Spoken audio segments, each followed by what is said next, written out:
Halo dan selamat datang kembali di pembahasan mendalam kita. Coba deh, berhenti sejenak. Bayangin gini, Anda kehilangan segalanya secara online. Segalanya, ya? Iya, bukan cuma akun sosmed atau game favorit, tapi akses ke rekening bank Anda, investasi, email utama yang jadi pusat semuanya itu. Bahkan tagihan listrik, internet, keputus gitu aja karena akunnya diambil alih. Waduh. Kayak identitas digital Anda itu dihapus total gitu. Gimana rasanya coba? Gambaran yang ngeri banget sih itu. Dan sayangnya, ini bukan cuma skenario gimana kalau ya.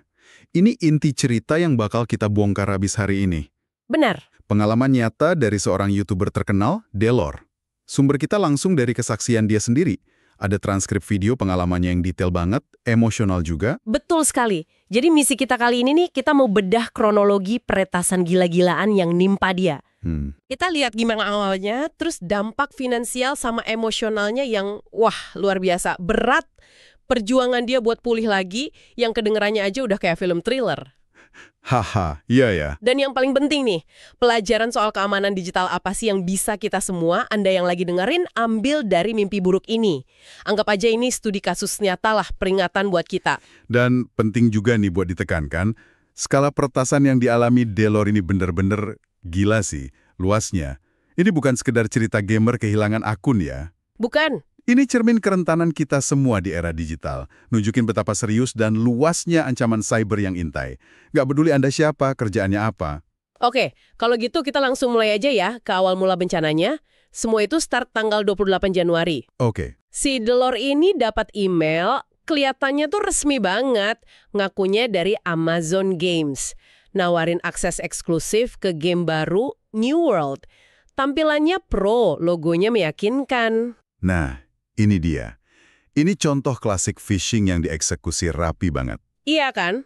Pelaku sering banget niru komunikasi dari perusahaan gede atau pakai tawaran menggiurkan biar korban lenah, terus ngeklik link bahaya atau ngasih info penting. Dan ya, Delor kepancing. Dia klik link itu, terus unduh file yang dia kira installer game. Tapi di sini mulai aneh nih. Gimana tuh anehnya? Pas diunduh terus dijalanin, cuma muncul kotak abu-abu kecil gitu di taskbarnya. Nggak ada proses instalasi yang jalan kayak biasanya. Nah, dia mulai curiga tuh. Nah, itu lampu kuning pertama tuh. Software jahat, malware gitu ya, seringnya nggak berperilaku normal. Benar. Gagal install, muncul tampilan aneh, atau ada proses jalan diam-diam di belakang layar, itu harusnya langsung bikin kita waspada. Karena curiga, dia coba kontak lagi tuh alamat email sponsor tadi. Tapi jawabannya malah kayak ngeles, nggak jelas gitu. Makin curiga dong dia. Pasti. Nah, beberapa hari kemudian, tanggal 2 Februari, udah puncak kecurigaannya. Dia putusin ambil tindakan, coba bersihin komputernya, dipulihkan dari hard drive cadangan yang biasa dia pakai buat cloning data. Nah, disinilah situasinya berubah. Dari buruk jadi bencana total. Kenapa gitu? Ternyata peretasnya itu nggak cuma berhasil nanam malware, tapi mereka juga aktif mantau aktivitas si Delor. Mereka tahu dia lagi coba format ulang atau pulihin sistemnya. Ini bukan malware pasif biasa, ini aktif mantau. Gila, bener banget. Dan mereka nyerang balik, brutal banget. Sekitar jam 2 pagi, pas dia lagi proses pemulihan sistem, serangan gede-gedean dilancarin. Jam 2 pagi loh. Iya. Ponsel sama komputernya itu banjir notifikasi. Ada yang coba login dari lokasi aneh, permintaan reset password bertubi-tubi, alamat email pemulihan diganti. Satu persatu akun digitalnya diambil alih paksa. Lebih dari 150 akun. Ya ampun. Bisa bayangin nggak paniknya kayak apa waktu itu? Nggak kebayang sih. Nontonin semua aset digital, identitas online, kerjaan, bahkan akses duit Anda direbut real-time depan mata. Nggak bisa ngapa-ngapain. Itu dia. Delor bilang itu pengalaman paling menakutkan seumur hidupnya. Lebih ngeri dari lihat perampokan fisik atau kekerasan katanya. Dampak psikologisnya pasti gila-gilaan. Setelah serangan awal yang parah itu, Delor coba langkah penyelamatan kan? Dia pindah ke komputer lain, PC yang buat streaming. Mikirnya aman lah ya, kan beda, nggak dipakai klik email tadi. Asumsi yang logis ya. Dia bahkan sempet kunci sementara channel YouTube-nya biar fokus ngamanin yang paling penting. Rekening bank, sewa rumah, tagihan. Itu langkah prioritas yang bener sih dalam kondisi krisis. Ngamanin kebutuhan dasar sama akses finansial emang harus jadi fokus utama. Dia berhasil pulihin beberapa akun penting, termasuk akses ke sebagian duitnya. Mungkin udah agak lega dikit ya, ada harapan gitu. Mikir yang terburuk udah lewat. Sempat wawancara juga di channel lain malah. Wah, udah mulai balik normal ya kesannya. Nah, itu dia. Ternyata itu rasa aman yang palsu banget. Aduh, jadi kena lagi ya? Iya, ini pukulan kedua yang mungkin lebih nyakitin. Tanggal 10 Februari, sekitar 8 hari setelah serangan pertama, dia diretas lagi. Ternyata PC streaming yang dia kira aman itu juga udah kena infeksi. Ya ampun, jadi percuma dong usaha pemulihan sebelumnya? Persis, semua kemajuan pemulihan yang susah payah dia lakuin 8 hari nggak tidur, itu hilang gitu aja. Dan kali ini dampaknya lebih parah. Kenapa lebih parah? Karena peretasnya juga berhasil ngambil alih email-email baru yang sengaja dia bikin buat proses pemulihan akun-akun sebelumnya. Waduh, itu kunci utamanya dong berarti ya. Kehilangan akses ke email pemulihan itu kan ibaratnya kayak kehilangan kunci master buat buka semua pintu yang kekunci. Nah, itu dia. Ini mimpi buruk banget dalam proses recovery. Jalur komunikasi utama ke berbagai perusahaan buat verifikasi, buat pulihin akun, keputus total. Prosesnya jadi berkali-kali lipat lebih susah, bahkan mungkin mustahil buat beberapa layanan. Pelajaran pahit banget sih ini, soal pentingnya ngamanin jalur pemulihan itu sendiri. Di titik ini, Dilor benar-benar hancur. Dia cerita perasaannya waktu itu kayak hidupnya udah kelar aja gitu. Udah pasrah, udah mikir mau balik ke rumah lamanya yang kondisinya jelek, dia sebut The Crack Shack. Udah nggak ada harapan lagi rasanya. Keputusasaan kayak gitu sangat bisa dimengerti sih. Kehilangan akses ke hampir semua aspek hidup digital, kerjaan, duit, komunikasi, data pribadi, itu rasanya emang kayak kehilangan segalanya di dunia modern ini ya. Identitas digital kita udah nyatu banget sama hidup nyata. Dalam kondisi darurat itu, langkah putus asa dia, ya ngumpulin info kontak pribadi teman-teman dekat sama moderator Discord-nya, cuma buat cadangan terakhir kalau semua komunikasinya beneran putus. Tapi terus, di tengah gelap itu, ada harapan kecil muncul. Oh iya? Apa tuh? Dia sadar, pas diteliti lagi, ada sebagian kecil akun penting, mungkin cuma sekitar 2% dari total akunnya, yang entah gimana lolos dari peretas, nggak kesentuh sama sekali. Wah, menarik. Akun-akun inilah yang nanti jadi titik awal krusial buat mulai proses pemulihan terakhir yang lebih terencana. Ini menarik ya. Kadang diversifikasi atau bahkan, ya sedikit keberuntungan bisa jadi penyelamat. Bener juga. Mungkin juga peretasnya fokus ke target yang paling bernilai tinggi, terus kelewatan beberapa akun yang kelihatannya kurang penting. Ini nunjukin pentingnya nggak naruh semua telur digital di satu keranjang, bahkan buat hal-hal sepele. Nah, langkah krusial berikutnya, dia mulai kontak para ahli keamanan siber, orang IT Infosec. Dia sadar pengetahuannya soal ini minim banget, harus belajar dari nol. Nah, ini titik baliknya nih. Mulai dari dasar, kayak autentikasi 2 faktor, 2FA, setting keamanan akun yang benar, sampai cara kerja malware. Ini langkah yang tepat banget. Ngakuin keterbatasan diri, cari bantuan profesional itu penting banget buat ngadepin serangan siber sekompleks ini. Ahli bisa kasih diagnosis akurat, bikin rencana pemulihan yang sistematis, bukan cuma reaksi panik.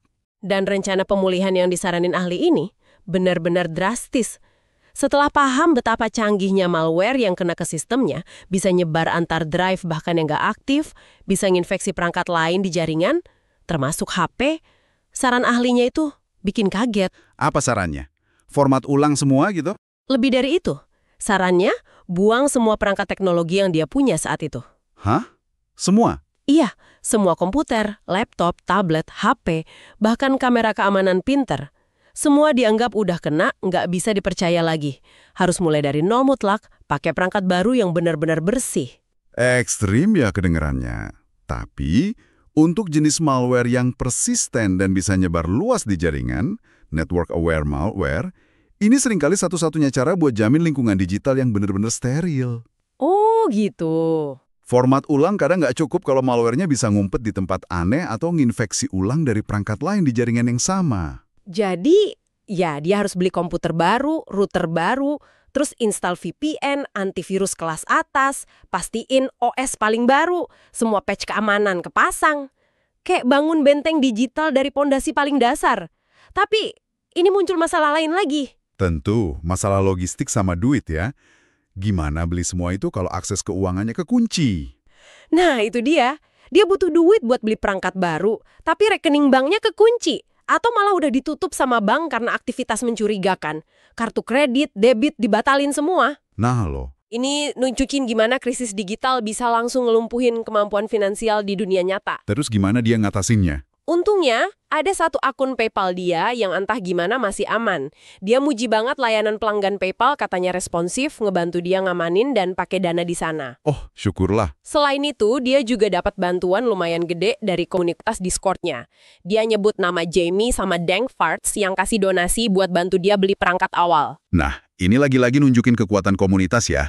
Sama jaringan dukungan sosial, baik online maupun offline, itu penting banget buat ngebantu orang lewatin masa krisis. Perjuangannya belum selesai di situ. Nyari komputer baru aja jadi tantangan sendiri, ternyata banyak toko waktu itu nggak jual PC rakitan atau pre-built yang ada port Ethernet bawaan. Oh iya, sekarang banyak yang Wi-Fi only ya. Iya, padahal dia butuh buat koneksi kabel yang lebih aman dan stabil kan. Harus keliling ke banyak tempat. Dan puncaknya nih, pas lagi jalan nyari komponen komputer, dia kecelakaan mobil. Mobil Honda Civic barunya rusak parah. Ya ampun. Walaupun bukan salah dia kecelakaannya, tapi ini nambah beban stres fisik, mental, finansial lagi di tengah kekacauan yang udah ada. Rasanya kayak sial banget gitu. Rangkaian kejadian ini benar-benar nguji mental sih. Ngerjain hal teknis rumit sambil kena tekanan finansial, fisik, emosional yang berat itu, wah, kombinasi yang berat banget. Nah, setelah akhirnya dapat hardware baru, mulai bangun lagi infrastruktur digitalnya, VPN, firewall OS bersih, dimulailah bagian yang mungkin paling capek, proses pemulihan sekitar 150 akun yang hilang itu. Dia bilang ini mimpi buruk administrasi. Proses verifikasi buat pulihin akun yang udah diambil alih, apalagi kalau email pemulihannya juga hilang, itu memang terkenal ribet banget dan sering nggak manusiawi. Bener. Tiap perusahaan prosedurnya beda, sering butuh bukti identitas berlapis-lapis. Persis. Buat satu akun aja dia bisa diminta macam-macam. Kirim foto diri pegang KTP atau SIM, sama kertas tulisan tangan tanggal hari itu, foto pegang tagihan listrik yang alamatnya cocok, kadang sampai diminta nomor jaminan sosial, SSN. Repot banget ya. Proses ini bisa makan waktu berhari-hari atau bahkan berminggu-minggu cuma buat satu akun. Bayangin ngulangin itu 150 kali. Ini juga nunjukin masalah desain sistem pemulihan akun di banyak platform ya. Sering lebih fokus ke pencegahan akses ilegal daripada kemudahan pemulihan buat pemilik sah yang jadi korban. Nah, buat ngebar risiko dan nyusahin peretas kalau mereka nyoba lagi, dia sampai bikin sekitar 50 alamat email baru dan 4 nomor telepon baru. Tujuannya misahin akun berdasarkan tingkat pentingnya. Tapi ironisnya, Apa yang terjadi? aktivitas bikin banyak akun baru sama login dari perangkat baru secara massal ini malah bikin sistem keamanan Google sama Microsoft curiga. Oh, malah dianggap bot ya? Iya, mereka nganggap aktivitasnya mencurigakan, mirip bot atau peretas. Akibatnya, akun-akun baru yang dia bikin buat pemulihan itu malah sering kekunci otomatis. Serba salah kan jadinya? Ini dilema klasik sih di keamanan siber. Sistem otomatis susah bedain antar aktivitas panik korban yang sah sama upaya jahat pelaku. Nambah frustrasi lagi buat korban yang udah stres. Saking parnonya, dia sampai mindahin semua info kredensial penting ke catatan fisik offline. Rumahnya penuh sticky notes, isinya username sama password sementara. Dia juga harus ngelola beberapa komputer sekaligus katanya, sampai 6 komputer, misahin mana yang mungkin masih kena infeksi, mana yang udah bersih biar nggak kena kontaminasi silang. Manajemennya pasti ribet banget. Ngelola lingkungan digital yang terkontaminasi sebagian gitu, emang butuh disiplin tinggi sama prosedur ketat sih. Satu salah kecil bisa nginfeksi ulang sistem yang udah bersih. Belum lagi masalah teknis lain muncul, motherboard di PC baru yang susah payah dirakit, ternyata rusak. Harus format ulang PC lain karena masalah konfigurasi software keamanan, terus ada suara dengung aneh di PC baru, maksa dia bongkar pasang komponen lagi buat nyari masalahnya. Semua ini dilakuin di bawah tekanan mental yang luar biasa. Ngerjain troubleshooting teknis pas kondisi normal aja udah bikin frustrasi ya. Apalagi dalam situasi kayak gitu. Tingkat stresnya pasti tinggi banget. Dia juga harus urusan sama berbagai lembaga, Kontak polisi, FBI karena skala kerugiannya gede dan potensi antar negara bagian, bahkan IRS, Dinas Pajak AS, karena ada notif upaya akses mencurigakan ke akun pajaknya di TurboTax. Wah, sampai ke pajak juga ya? Khawatir pencurian identitas kan nyata banget. Dia harus aktif pantau laporan kreditnya di 3 biro kredit utama, TransUnion, Equifax, Experian. Aktivitas pemulihannya yang masif sering banget micu alarm palsu di sistem pemantauan kredit. Nambah panik lagi. Proses pemulihan dari peretasan gede emang seringnya nggak cuma teknis ya, tapi juga melibatkan interaksi birokrasi yang ribet sama lembaga hukum dan keuangan. Ini nambah beban waktu sama energi korban. Bahkan ada momen pas 2 website penting yang dia butuhin buat proses pemulihan, tiba-tiba nggak bisa diakses barengan. Refleks pertamanya panik, ngira diretas lagi. Trauma ya? Ternyata itu cuma gangguan infrastruktur internet nasional yang kebetulan terjadi. Tapi ya trauma sebelumnya bikin dia jadi ekstra waspada. Reaksi itu wajar banget sih. Trauma psikologis akibat peretasan bisa tahan lama, bikin korban sensitif banget sama anomali teknis sekecil apapun. Efeknya mirip PTSD, tapi dalam konteks digital. Coba kita rekap bentar deh. Seberapa luas sih sebenarnya kerugian yang dialami Delor ini? Ini bukan cuma soal channel YouTube atau akun game loh. Jauh lebih luas ya? Iya, ini nyangkut rekening bank, akun investasi, nomor telepon utama, tagihan utilitas, listrik, air, internet, sama lebih dari 150 akun online lain. Akun-akun ini nyakup platform gede kayak Steam, Battle.net, tapi juga akun-akun yang mungkin nggak kepikiran, kayak akun Nvidia buat driver VGA, akun di situs perkakas dewalt.com, Honda ID buat layanan mobilnya, bahkan akun di forum online lama yang mungkin jarang dipakai, tapi masih nyimpen data pribadi. Hampir tiap sudut kehidupan digitalnya kesentuh. Dan bukan cuma akun, tapi juga aset digital yang nggak ternilai. Semua file penting di Google Drive, dokumen pajak tahunan, semua emot khusus pelanggan ciri khas channelnya, daftar kontak bisnis, semua aset grafis sama animasi buat streaming, setting OBS yang kompleks, konfigurasi game yang detail, bahkan koleksi karya seni dari fans, fan art, sama foto-foto pribadi.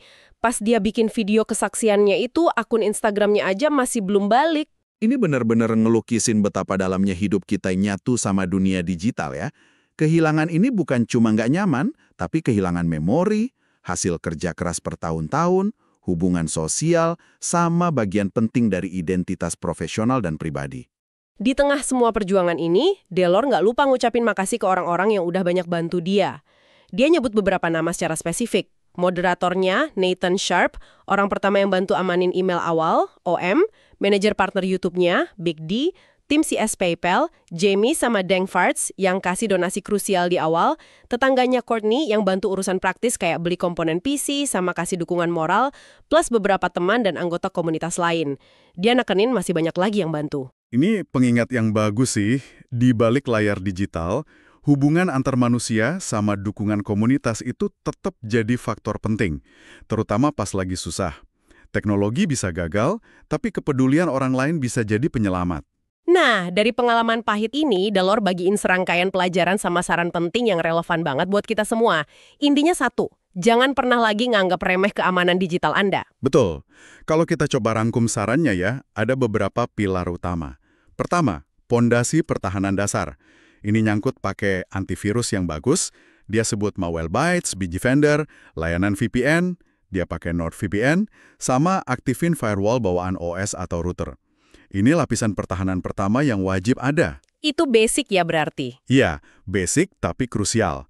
Dia juga nekenin pentingnya selalu update sistem operasi. Jangan tunda update cuma karena nggak nyaman. Celah keamanan yang nggak ditambal itu kayak undangan buat peretas. Analoginya soal router tadi juga tajam banget sih. Dia bilang connect langsung ke internet tanpa router itu kayak ya berhubungan seks tanpa pengaman sama penderita penyakit menular. Keras, tapi bener nggak sih? Analogi itu emang provokatif, tapi intinya valid banget. Router itu fungsi utamanya gerbang keamanan pertama antara jaringan rumah Anda sama internet publik. Dia nyaring lalu lintas masuk keluar, kasih lapisan perlindungan penting sebelum ancaman bisa nyampe ke komputer atau HP Anda langsung. Oke. Tanpa router, perangkat Anda itu kayak rumah nggak ada pintu depannya di pinggir jalan raya rame. Ngamanin router Anda sendiri, ganti password default, update firmware juga sama pentingnya. Oke, jadi pilar pertama, pondasi pertahanan. Terus apa lagi? Pilar kedua itu kebersihan dan manajemen akun, account hygiene. Ini ada beberapa hal. Pertama, pisahin akun Anda, compartmentalize. Pakai alamat email beda buat tujuan beda. Satu email publik buat daftar situs nggak penting atau sosmed, satu email lain yang super aman dan nggak dipublikasiin buat bank, investasi, akun penting lain. Jangan simpan semua telur emas digital di satu keranjang email. Masuk akal. Kedua, pakai autentikasi 2 faktor atau 2FA dimanapun ada, terutama buat email utama sama akun finansial. Tapi lebih dari sekedar aktifin, pahami cara kerja opsi pemulihannya.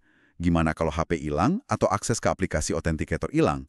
Siapin metode pemulihan cadangan, simpen kodenya aman-aman. Nah, soal password manager gimana? Kan banyak yang nyaranin itu. Delor kasih peringatan penting di sini.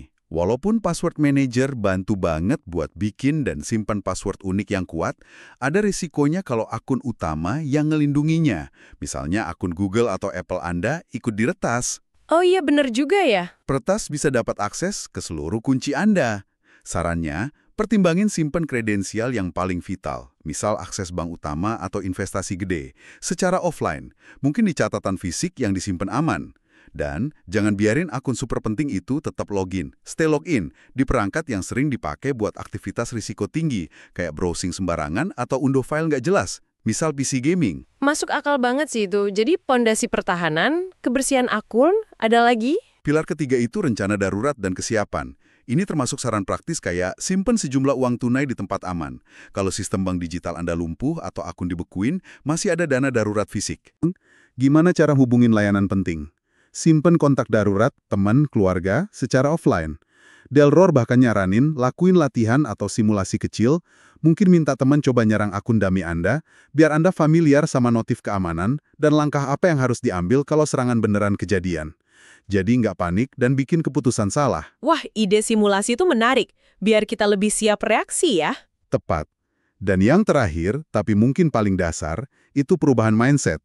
Delor bilang, di era sekarang, keamanan digital itu sama pentingnya, atau bahkan lebih penting dari keamanan fisik. Waduh. Identitas, aset, kerjaan, hubungan sosial kita makin banyak bergantung sama dunia digital.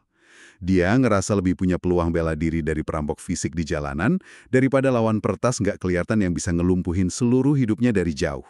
Itu poin yang kuat banget sih, Dan ya, agak nakutin juga buat direnungin. Jadi, kalau kita rangkum ya, kisah Delor ini studi kasus brutal soal rapuhnya fondasi digital kita. Ini bukan cuma daftar tips teknis, tapi ilustrasi nyata kalau keamanan cyber proaktif, kebersihan akun yang baik, sama punya rencana darurat itu bukan lagi sekedar bagus kalau ada, tapi keharusan mutlak buat bertahan hidup di era digital ini. Satu klik salah, satu lalai kecil, bisa ujungnya bencana total. Dan ini relevan buat semua orang yang dengerin, ya kan? Bukan cuma gamer atau kreator konten. Anda mungkin mikir, saya nggak punya apa aja yang berharga buat dicuri online. Tapi data pribadi Anda, akses ke akun Anda, bahkan identitas digital Anda sendiri, itu komoditas berharga buat penjahat cyber. Dampaknya bisa ngerusak reputasi, finansial, dan ketenangan hidup siapa aja. Tepat sekali, ini peringatan buat kita semua. Sebagai penutup nih, mungkin ini pertanyaan buat Anda renungkan, mengingat seberapa dalam hidup kita udah terjalin sama teknologi digital, apakah Anda benar-benar udah ngenalin kunci-kunci digital mana aja yang paling penting buat hidup Anda? Pertanyaan bagus. Dan yang lebih krusial, apa Anda udah yakin tahu cara ngelindungin kunci-kunci itu secara efektif sebelum kejadian buruk menimpa? Seberapa kokoh sih sebenarnya rumah digital Anda saat ini? Pertanyaan penting untuk dibawa pulang dan dipikirkan ya. Terima kasih sudah menyimak pembahasan mendalam kita kali ini. Semoga bermanfaat dan sampai jumpa di lain kesempatan.